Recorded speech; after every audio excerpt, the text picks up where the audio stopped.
Hey everyone, this is the video for my Mechatronics project. Here you can see the 3 degree of freedom crane with the 3 motors, 1, 2, 3, connected to the motor controller boards, plugged into the Arduino, which is running a real-time control system and doing position control on all 3 of them. This is connected for power and communication to a laptop, which has this cute little GUI on it that allows you to control the position of each motor. Right now we've got it fully extended out, and so I guess I'll go over what the different actuators are. The first actuator is this motor mounted here underneath this Lazy Susan bearing. This allows the entire upper structure to rotate. The second motor is this one here. It controls motion in the radial direction using this belt connected to this custom bracket. The third degree of freedom is the winch with the custom 3D printed winch drum, and it goes down to this little hook, which is the end effector we care about controlling. All 3 of these motors have encoders on them with 64 counts per revolution of the small motor shaft. You can see one exposed right here.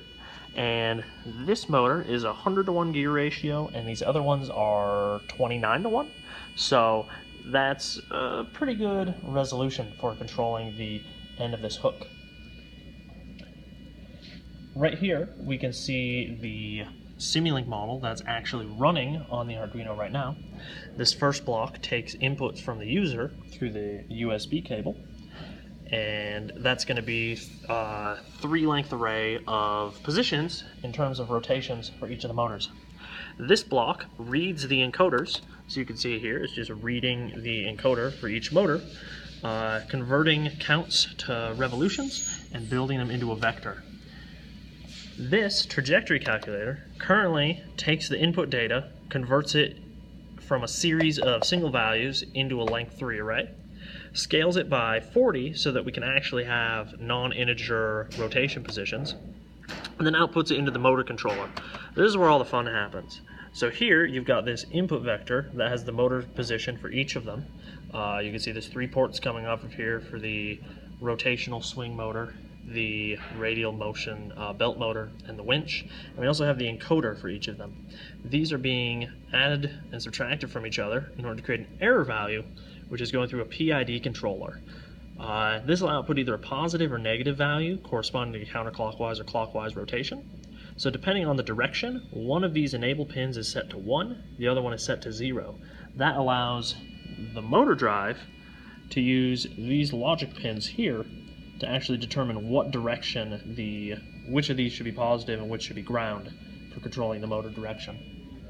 In addition, we've got this saturation block here. This actually limits the speed to 25%.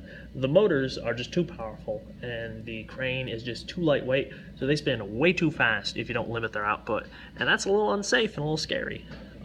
We also have some offsets in here. That allows for currently the motor could potentially spin 360 degrees back down to 0.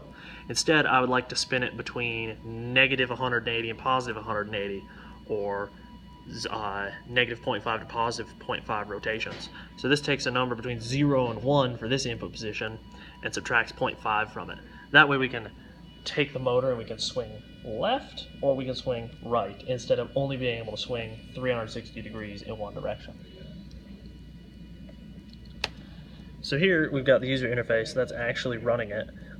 How we have it set up currently, this is the swing angle, which 0.5 is left, the left facing direction that it currently is. 2.5 is full extension of this motor, so we can see we've got the bracket all the way out here.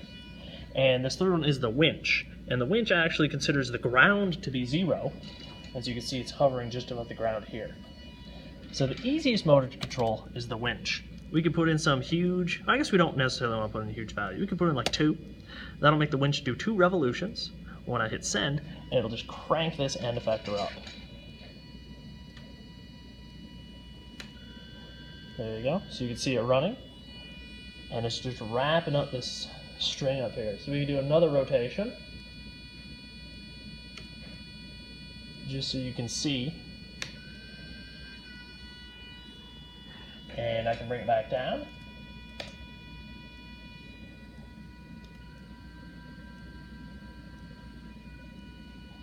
There we go, that's pretty good. We can also control the radial direction, so we'll bring it in by half a revolution from 2.5 down to 2. And we'll raise the winch up just a little bit so it's not dragging along the ground.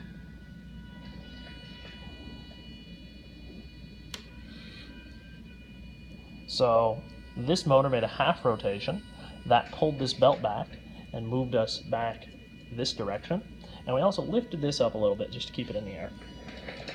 The other way we can move is we can move the swing direction. So I can say I want to do a quarter turn. I'm going to go from 0.5 to 0.75. That should rotate us around this way by half a revolution.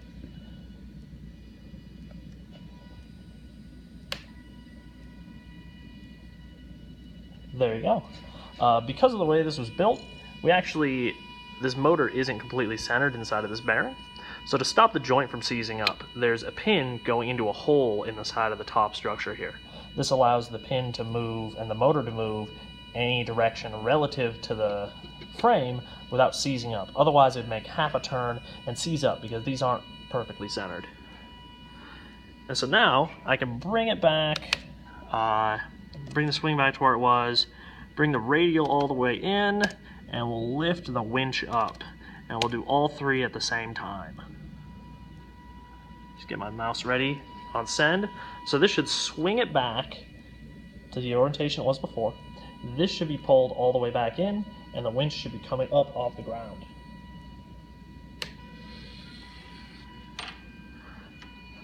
Oh, and this filled up a little fast, so I think it actually spun one extra time, and the string just fell off of there like that. So we'll fix it up for it. So there we go. I can put this to a 2, the winch position, and that should lower this right down to the ground. Oh, that's a little far. That's all right. So yeah, there you go. Position control of a 3-degree freedom crane. It's a cylindrical manipulator. Thank you.